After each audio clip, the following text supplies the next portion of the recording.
तो आदाब, नमस्कार, गुड इवनिंग, सत श्री अकाल। एक बार फिर आप तमाम लोगों का स्वागत है क्राइम तक की कहानी के इस एपिसोड में। उम्मीद है पूरी फैमिली अच्छी होगी, अपना और अपनों का ख्याल रख रही होगी।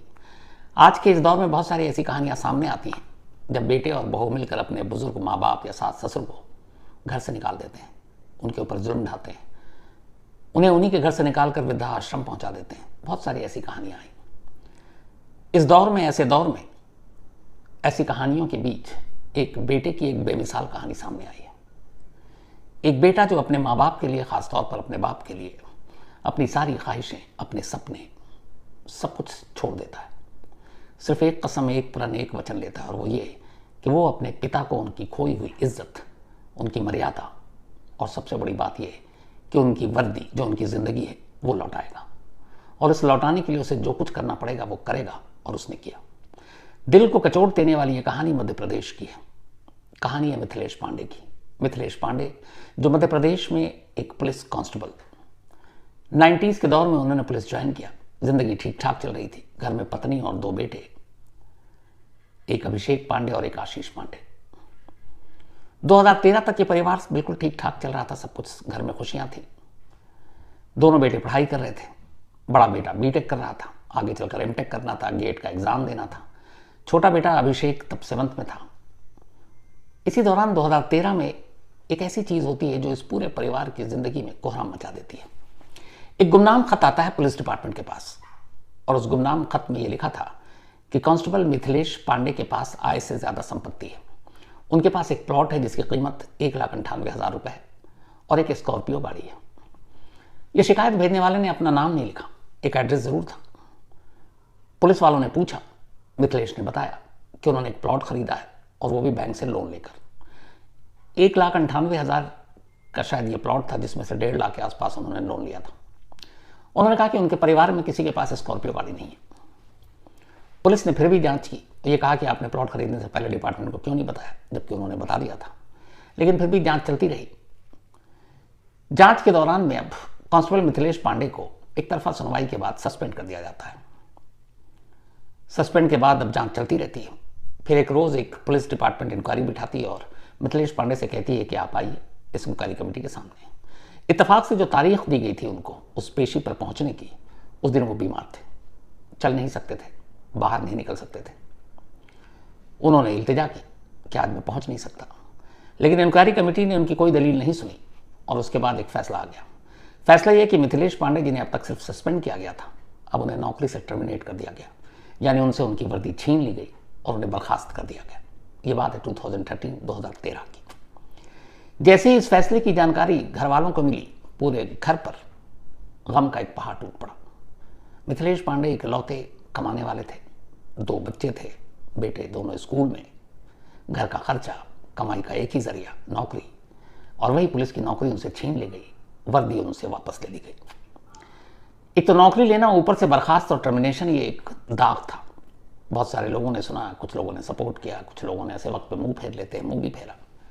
इधर मिथिलेश पांडे की अब जिंदगी में यह था कि वो क्या करे। मजबूत आदमी थे, ताकतवर आदमी थे, लेकिन फिर भी धीरे धीरे वो कमजोर पड़ते गए। इधर नौकरी जाने के बाद अब घर की माली हालत खराब होने लगी। दोनों बच्चे जिस स्कूल में पढ़ते थे वहां की फीस अच्छी खासी थी। अब इतने पैसे नहीं थे कि हर महीने उनकी फीस दे सकते। स्कूल बदल दिया, दोनों को उन स्कूलों में डाल दिया जहां की फीस कम थे। कांस्टेबल मिथिलेश पांडे ने अपने इलाके में ही छोटी मोटी नौकरी शुरू कर दी। कुछ काम कर लेते, कुछ पैसे आ जाते। बड़ा बेटा तब तक बीटेक की पढ़ाई कर रहा था, अब एमटेक की तैयारी, गेट का एग्जाम देना, दूसरे शहर जाना था, भोपाल जाकर पढ़ाई करनी थी, तैयारी करनी थी, खर्चा अलग था हजारों का। पैसे घर में थे नहीं। बेटे को इस बात का एहसास था। इधर छोटा बेटा अभिषेक भी अब लगातार वक्त गुजरने के साथ पढ़ता जा रहा था, और अब वो 12वीं में पहुंच चुका था। 5 साल बीत चुके थे टर्मिनेशन को। पूरे घर को मालूम था। धीरे धीरे पहले यह था कि इंसाफ की उम्मीद थी। मिथिलेश पांडे ने जबलपुर हाई कोर्ट में बर्खास्तगी को चैलेंज भी किया, लेकिन कोर्ट के अंदर इतनी फाइलें हैं, उन्हीं हजारों फाइलों में उनकी फाइलें कहीं दब के रह गई। सुनवाई की कोई तारीख नहीं, सुनवाई हो नहीं रही, वक्त बीत रहा, लग रहा सब कुछ खत्म। शुरू में इंसाफ पाने की जो उम्मीद जगी थी मिथिलेश पांडे की, वो उम्मीद भी धीरे धीरे दम तोड़ती गई। इधर छोटा बेटा अभिषेक अब 12वीं में पहुंच चुका था। छोटे बेटे अभिषेक ने एक सपना देखा था कि वो भी अपने पिता की तरह पुलिस अफसर बनेगा। जब भी वो थाने जाता, जब उसके पिता वहां तैनाती पर थे, तो वो देखता कि कैसे उनके पिता उनके अपने सीनियरों को सैल्यूट करते हैं। ये देखकर उसके मन में आया कि मैं भी एक अफसर बनूंगा, लेकिन अपने पिता से बड़ा, ताकि लोग मुझे भी सैल्यूट करें। ये सपना था उसका, पुलिस अफसर बनने का।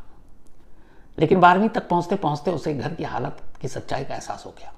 इधर बड़े बेटे को लगा कि पिताजी अकेले क्या कुछ कर रहे हैं। एक तो सदमा झेल रहे हैं नौकरी जाने का, ऊपर से उस बर्खास्तगी की बेइज्जती का, वर्दी छिन जाने का, जो उनकी जिंदगी थी।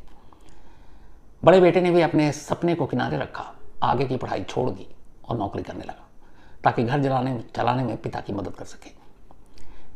इधर 12वीं में पहुंचने के बाद अचानक एक रोज अभिषेक को यह ख्याल आया कि उसका भी कुछ फर्ज है। बड़े भाई को देखा, बड़े भाई बहुत इमोशनल और सारी उसकी मदद कर रहे थे उसकी पढ़ाई में भी। अब वो नौकरी कर रहे हैं, पॉकेट मनी भी वही देते थे। एक दिन अचानक अभिषेक ने फैसला लिया कि वो पुलिस अफसर नहीं बनेगा।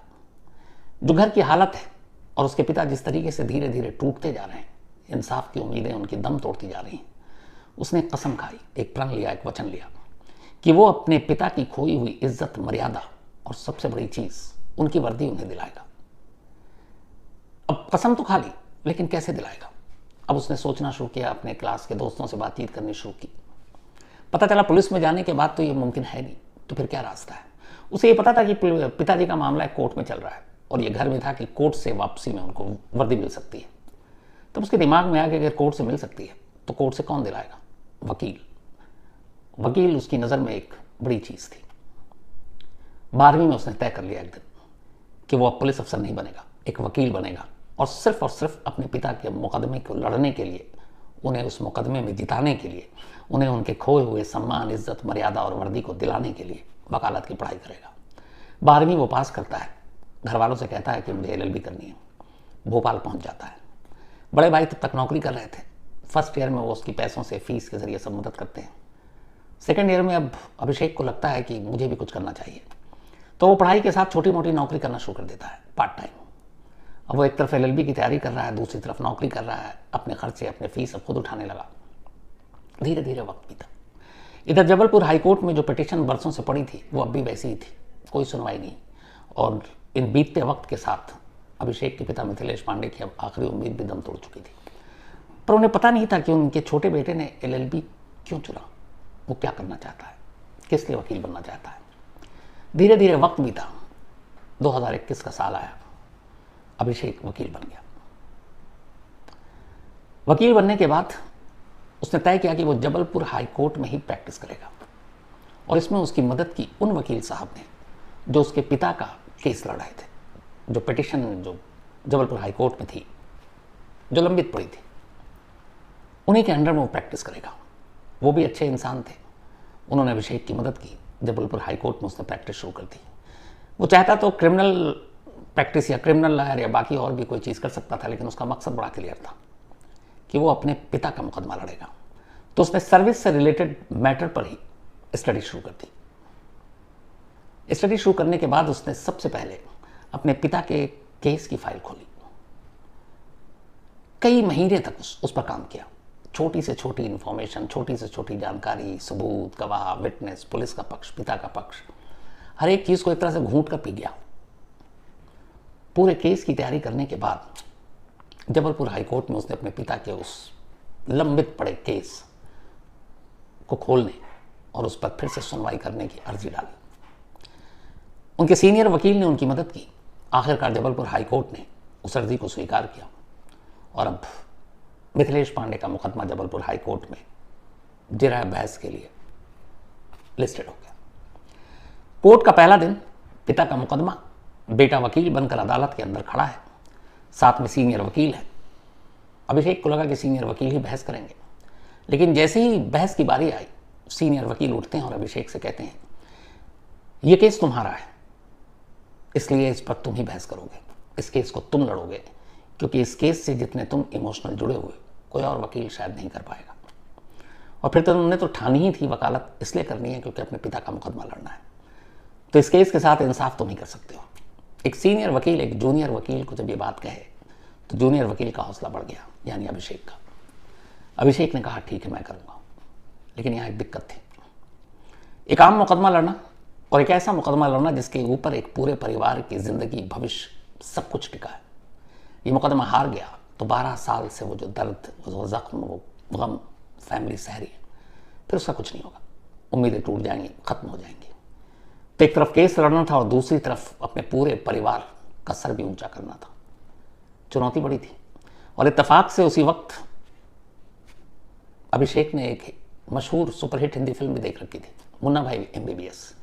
मुन्ना भाई MBBS में एक सीन है जिसमें बोमन ईरानी, जो उस कॉलेज के प्रिंसिपल हैं, एक हॉल में बैठकर स्टूडेंट्स को लेक्चर दे रहे हैं। बोमन ईरानी जो एक खुद डॉक्टर बने थे, वो स्टूडेंट्स को बताते हैं कि ऑपरेशन करना और किसी अपने का ऑपरेशन करना। वो एग्जांपल देते हैं कि अगर मैं अपनी बेटी का ऑपरेशन करूं तो मेरे हाथ कांपेंगे। ये सीन, ये डायलॉग अभिषेक को याद था। अब अचानक उसके सामने वो तस्वीर घूमने लगी कि मैं सारे सपने साइड किया। वकील इसलिए बना कि अपने पिता का मुकदमा लड़कर उन्हें उनका खोया हुआ सम्मान और वर्दी वापस दिलानी है। अगर मैं ये मुकदमा हार गया और मेरी वजह से हार गया, मैं ढंग से बहस नहीं कर पाया, मैं ढंग से चीज़ों को सामने नहीं रख पाया, तो क्या होगा? और ये बड़ा वाजिब डर था। लेकिन अभिषेक ने हिम्मत नहीं हारी। पूरे जोश के साथ, पूरे इमोशन के साथ, पूरे फैक्ट्स के साथ उसने अपना मुकदमा लड़ा। सारी दलीलें, सारे जिरह, सब कुछ खत्म हुए। जबलपुर हाईकोर्ट ने फैसले की तारीख तय की, 27 मई 2024। जब यह फैसला सुनाने का दिन आया, उस दिन अभिषेक पांडे कोर्ट के अंदर और पूरा परिवार गांव में घर पर। क्या फैसला आएगा पता नहीं, लेकिन अभिषेक की जिंदगी का यह सबसे खास दिन, सबसे इंपॉर्टेंट दिन था, जो सब कुछ बदल सकता था और सब कुछ खत्म कर सकता था। आखिरकार कोर्ट ने अपना फैसला सुनाया, एक ऐतिहासिक फैसला। कोर्ट ने कहा कि जिस गुमनाम कंप्लेंट के ऊपर मिथिलेश पांडे की नौकरी ली गई, वो गुमनाम शख्स दुश्मनी भी निकाल सकता है। उस गुमनाम शख्स ने जो एड्रेस दिया था, उस पर पुलिस की टीम गई और वो पता भी फर्जी निकला। तो जो खुद फर्जी है, जिसके कोई सबूत नहीं मिले, ऐसे हल्के मामले में इतनी सख्त सजा मिथिलेश पांडे को कैसे दी जा सकती है? जबलपुर हाईकोर्ट ने टर्मिनेशन के पुलिस विभाग के ऑर्डर को रद्द किया और MP पुलिस को ऑर्डर दिया कि मिथिलेश पांडे को दोबारा नौकरी पर बहाल किया जाए। यह खबर जैसे ही मिथिलेश के घर और मिथिलेश को मिली, पूरा घर खुशी से झूम उठा। 12 साल की लंबी लड़ाई के बाद मिथिलेश को वर्दी मिलने वाली थी। अभिषेक को लगा कि जिस चीज के लिए उसने वकालत चुनी, वो मिशन पूरा हुआ, लेकिन ऐसा था नहीं। ये पहली लड़ाई थी, अब इसके आगे भी लड़ाई बाकी थी। कोर्ट का ऑर्डर आया, ऑर्डर लेकर मिथिलेश पुलिस डिपार्टमेंट के चक्कर काट रहे हैं। लेकिन जो बड़े सीनियर अफसर थे, कोर्ट के ऑर्डर को उन्होंने मानने से इनकार कर दिया। उन्होंने मिथिलेश को कोर्ट के कहने के बावजूद ड्यूटी ज्वाइन नहीं कराया। शायद इसकी एक वजह थी, और बड़ी वजह थी वो, कि अगर वो वापस ड्यूटी ज्वाइन कर लेते हैं तो 12 साल के बाद ड्यूटी ज्वाइन करने का मतलब ये है कि उन 12 सालों की तनख्वाह, और अगर वो एलिजिबल होता है इन 12 सालों में प्रमोशन के लिए, इंक्रीमेंट के लिए, तो वो सब जोड़ दीजिए। अमाउंट करीब 60-70 लाख रुपए बैठता है। तो ये पैसे पुलिस डिपार्टमेंट में कौन देगा? ये एक चीज़ थी, वरना कांस्टेबल का पद था, उन्हें भी मालूम था। लेकिन ये 12 साल की तनख्वाह और बाकी चीज़ें मना कर दिया गया। मई 2024 में फैसला आया, पूरा 24 बीत गया। मिथिलेश को वापस पुलिस में बहाल नहीं किया गया, उन्हें उनकी वर्दी नहीं मिली। अभिषेक बेचैन, पिता इधर से उधर चक्कर काट रहे हैं अफसरों के, दफ्तरों के, लेकिन कोई फायदा नहीं। आखिरकार मिथिलेश ने के इस लड़ाई में अभिषेक ने फिर कहा कि एक और लड़ाई लड़नी है। वापस वो जबलपुर हाईकोर्ट पहुंचा। जबलपुर हाईकोर्ट जाकर उसने सच्चाई बताई। हाईकोर्ट हैरान कि जब उसने अपना फैसला सुना दिया कि वापस मिथिलेश को नौकरी पर बहाल करना है, तो मई से लेके अब 2025 आ गया, मतलब 8-9 महीने बीत गए और उनके फैसले पर अमल ही नहीं हुआ।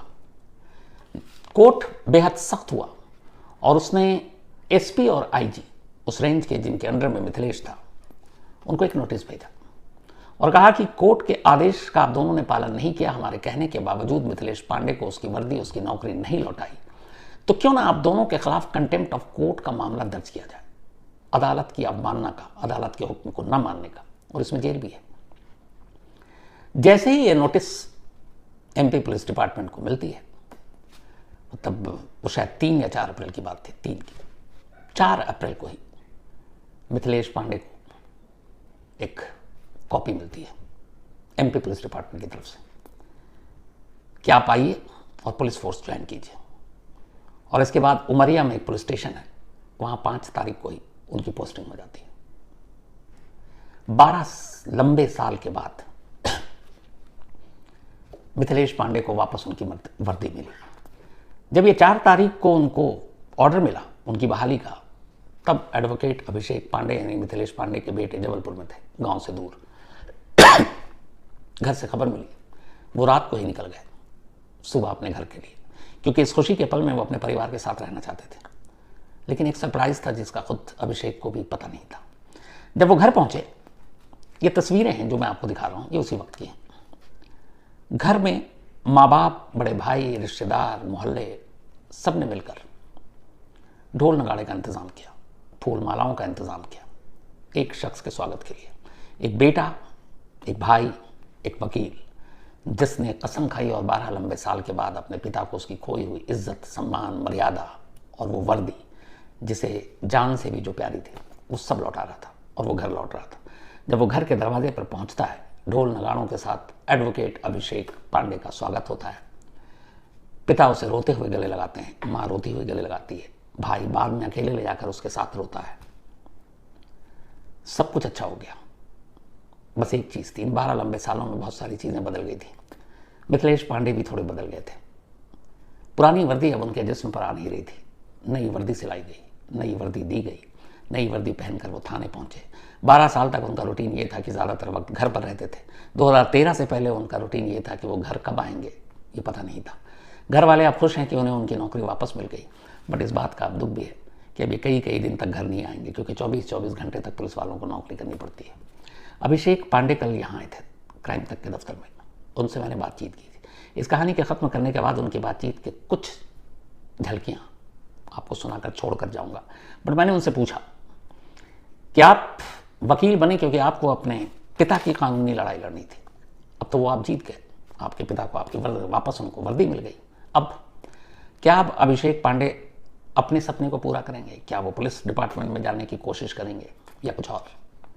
बड़ा खूबसूरत जवाब दिया कि इस पिता की कानूनी लड़ाई को लड़ते हुए उन्होंने एक चीज़ महसूस किया कि जब किसी शख्स को वो न्याय या इंसाफ दिलाते हैं और फिर उसकी आंखों में देखते हैं और उसकी आंखों में उस वक्त जो खुशी के आंसू देखते हैं, उससे बड़ा सुकून ज़िंदगी में कुछ और चीज़ दे ही नहीं सकती।